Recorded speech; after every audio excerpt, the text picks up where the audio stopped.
Hi to everyone. Today we're going to talk about continuous type mean problem. Continuous type mean problem அப்படினாலே கொஸ்டின்ல வந்துட்டு class interval and frequency ரெண்டு value கொடுத்துருப்பாங்க. இங்க பாருங்க continuous டைப்கான ஃபார்முலா இதுதான் இதுக்கான formula X bar equal to A plus summation F D divide by capital N into I. இதுதான் கண்டினியூஸ் டைப்ல மீனோட ஃபார்முலா. இப்போ ஒரு எக்ஸாம்பிள் ப்ராப்ளம் பார்க்கலாம். Example 1, calculate mean for the following data. Class interval and frequency ரெண்டுமே கொடுத்துருக்காங்க. கொடுத்துருந்தாலே இது வந்து கண்டினியூஸ் டைப் மெத்தட் தான். இந்த மாதிரி இந்த ஐஃபன்லாம் போட்டு வந்திருக்கும். அதாவது கிளாஸ் இன்டர்வல்னா இந்த ரேஞ்சில இருந்து இந்த ரேஞ்ச் வரைக்கும். இப்போ வந்துட்டு இது வந்து மார்க்ஸ்ன்னு எடுத்துக்கோங்க. இது வந்து நம்பர் ஆஃப் ஸ்டூடெண்ட் கொடுத்துருக்காங்கன்னா 5 ஸ்டூடெண்டோட மார்க்ஸ் வந்து 0 to 10 அந்த ரேஞ்சுக்குள்ள இருக்கு. 2 ஸ்டூடெண்டோட மார்க் 10 to 20 அந்த ரேஞ்சில் இருக்கு. ஸோ இந்த மாதிரி இருக்கிறத வந்து கிளாஸ் இன்டர்வலாக கொடுத்துருக்காங்க. நம்பர் ஆஃப் கேண்டிடேட்டையும் ஏதோ சம்திங் அந்த வேல்யூ வந்து ஃப்ரீக்வன்சியாக கொடுத்துருக்காங்க. ஸோ ஜென்ரலாக வந்து கிளாஸ் இன்டர்வல் ஃப்ரீக்வன்சி அப்படின்னு கொடுப்பாங்க. அப்படி கொடுத்தாலே வந்துட்டு கண்டினியூஸ் டைப் ப்ராப்ளம். இப்படிதான் நம்ம கண்டினியூஸ் டைப் வந்து ஐடென்டிஃபை பண்ணுவோம். ஸோ இதில் வந்து என்ன பண்ணணும்னா given data as it is same class இன்டர்வல்ல அப்படியே இதுக்கு வந்துட்டு ஒரு டேப்லா காலம் 5 காலம்ஸ் இருக்க மாதிரி ஒரு டேப்லா காலம் போடணும். ஃபர்ஸ்ட் காலத்துல வந்து கிவன் டேட்டா கிளாஸ் இன்டர்வல் அப்படியே பார்த்து எழுத வேண்டியதுதான். செகண்ட் காலத்துல வந்துட்டு ஃப்ரீக்வன்சி வேல்யூ நமக்கு என்ன கொடுத்துருக்காங்கன்னு பாருங்க. 5 2 3 4 7 வேல்யூஸ் கொடுத்துருக்காங்க. அதையும் எடுத்து எழுதியாச்சு. நெக்ஸ்ட் தேர்ட் காலம், ஃபோர்த் காலம், ஃபிஃப்த் காலம் தான் நம்ம ஃபைண்ட் அவுட் பண்ணுவோம். தேர்ட் காலம் என்னன்னா மிட்டெக்ஸ்ன்றது நம்ம எப்படி ஃபைண்ட் அவுட் பண்ணுவோம்னா கிவன் டேட்டா கிளாஸ் இன்டர்வல் இருக்கு இல்லையா, இந்த கிளாஸ் இன்டர்வல்ல இருக்கக்கூடிய மிடில் வேல்யூ தான் மிட்டெக்ஸ்.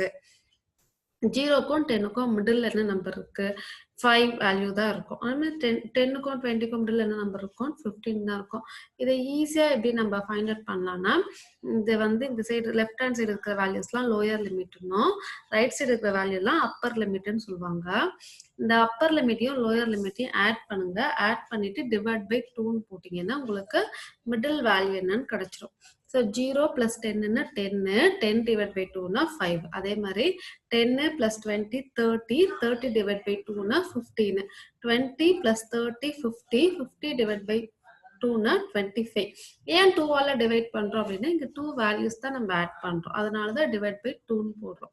இண்டிவிஜுவல் டைப்ல மீன் ப்ராப்ளம் பார்த்துருக்கோம் இல்லையா, அதுல வந்துட்டு 2 வேல்யூ நம்ம ஆட் பண்ணோம்னா டிவைட் பை 2 தான் போடுவோம்.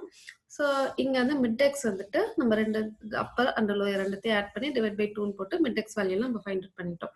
இப்போ நெக்ஸ்ட் காலம் பார்த்தீங்கன்னா d = x - a/i இருக்கா.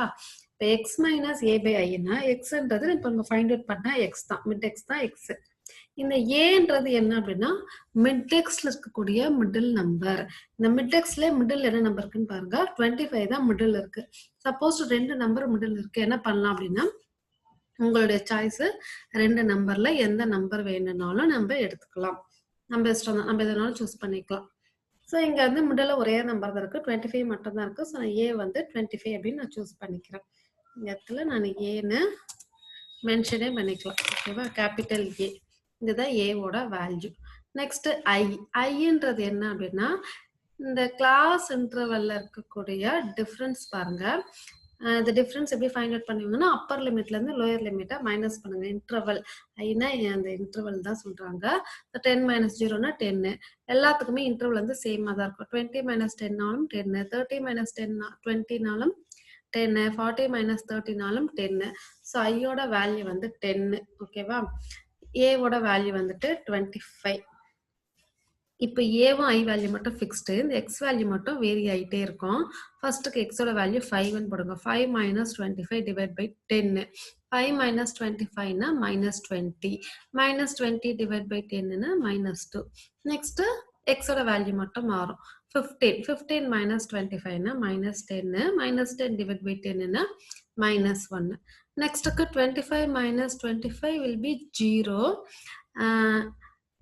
0 divided by anything again will be 0. Next 35 - 25 we will get 10. 10 divided by 10 10 by 10 na 1 அதோட வேல்யூ. நெக்ஸ்ட் 45 - 25 நாலும் என்ன கிடைக்கும்? 20 கிடைக்கும். பிளஸ்ல வேல்யூ வரும். 20 divided by 10 னா 2. நெக்ஸ்ட் காலம் வந்து எஃப்டி. எஃப்டினா இந்த எஃப்ஐயும் டியும் நீங்க ப்ராடக்ட் பண்ணி எழுதி வர்றது தான். 5 2s are -10, 2 1s are -2, 3 into 0 0, 4 1s are 4, 7 2s are 14. So இதோட டோட்டல் நமக்கு எதுக்கெல்லாம் டோட்டல் வேணும் பாருங்க. இந்த ஃபார்முலா எதுக்கெல்லாம் டோட்டல் கேட்டிருக்காங்க. எஃப்டிக்கு டோட்டல், எண்ணுக்கு வந்து டோட்டல். என்னன்றது வந்து டோட்டல் ஃப்ரீக்வன்சி. இந்த டோட்டல் ஃப்ரீக்வன்சிக்கு என்ன வேல்யூ வந்திருக்கு? 21 அப்படின்ற வேல்யூ வந்திருக்கு. ஸோ எஃபோட வேல்யூ வந்து 21, எஃப்டியோட வேல்யூ வந்துட்டு 6. ஓகேவா? இப்போ இந்த ஃபார்முலால சப்ஸ்டிட் பண்ண வேண்டியதுதான். ஐ ஆல்ரெடி நம்ம ஃபைண்ட் அவுட் பண்ணிட்டோம். ஐயோட வேல்யூ வந்து 10, ஏவோட வேல்யூ வந்துட்டு என்னது 25. ஸோ ஃபார்முலால அப்படியே சப்ஸ்டிட் பண்ணுங்க. X bar equal to A plus summation F D divide by N into I. இதுதான் ஃபார்முலா. ஸோ ஏவோட வேல்யூ வந்து 25 பிளஸ் சம்மேஷன் எஃப்டினா எஃப்டியோட total 6 divide by N, total frequency தான் என்னன்னு சொல்லுவோம். So 21 into I. ஐயோட வேல்யூ வந்து 10. நெக்ஸ்ட் ஸ்டெப்ல எப்பவுமே இந்த பிராக்கெட்ல இருக்கிறத ஃபர்ஸ்ட் பிரேக் பண்ணுவோம். லாஸ்டா தான் இந்த பிளஸ்ல இருக்கிற வேல்யூ நம்ம ஆட் பண்ணுவோம். 6 டிவைட் பை 21 இன்டு 10 போடுங்க. 2.87 வேல்யூ கிடைக்கும். 2.87 பிளஸ் 25 27.87. இதுதான் நமக்கு மீனோட வேல்யூ. எப்பவுமே இந்த கண்டினியூஸ் டைப்ல ப்ராப்ளம் கொடுத்துருக்காங்க அப்படின்னாலே நம்ம என்ன பண்ணுவோம்னா இந்த கிளாஸ் இன்டர்வல்லாம் வந்துட்டு ட்ரூ கிளாஸ் இன்டர்வலா இருக்கா அப்படின்றத செக் பண்ணிக்கணும். ட்ரூ கிளாஸ் இன்டர்வல்னா ஒன்றும் இல்லை. இங்கே 10, இங்கேயும் 10, 20 20, 30 30, 40 40 அந்த மாதிரி வரணும். அதாவது இங்கே ஃபர்ஸ்ட் கிளாஸ் இன்டர்வல்ல அப்பர் லிமிட் என்ன இருக்கோ அதுதான் நெக்ஸ்ட் இன்டர்வல்ல லோயர் லிமிட்டா இருக்கும். இந்த மாதிரி இருக்கு அப்படின்னா அது வந்து ட்ரூ கிளாஸ் இன்டர்வல். சப்போஸ் அப்படி இல்லை அப்படின்னா நம்ம என்ன பண்ணுவோம்னா இந்த லோயர் லிமிட்ல இருந்து 0.5 வந்துட்டு லெஸ் பண்ணுவோம். அப்பர் லிமிட்ல 0.5 ஆட் பண்ணி எழுதுவோம். பட் இந்த ப்ராப்ளத்துல வந்து ட்ரூ கிளாஸ் இன்டர்வல் தான் கொடுத்துருக்காங்க நமக்கு. எல்லாத்துக்குமே டிஃபரன்ஸ் வந்து 10 இருக்கு. அதே மாதிரி இங்க என்ன அப்பர் லிமிட்டோ அதான் நெக்ஸ்ட் இன்டர்வல்ல லோயர் லிமிட்டா இருக்கு. டயகனலா பாத்தீங்கன்னா சேமா இருக்கு இல்லையா? ஸோ இந்த மாதிரி கொடுத்துருந்தாங்க அப்படின்னா அது ட்ரூ கிளாஸ் இன்டர்வல் தான். நம்ம ஸ்ட்ரைட்டா ஃபார்முலால சப்ஸ்டிட் பண்ணி அப்ளை பண்ணலாம். அவ்வளோதான் ஆன்சர். தேங்க்யூ.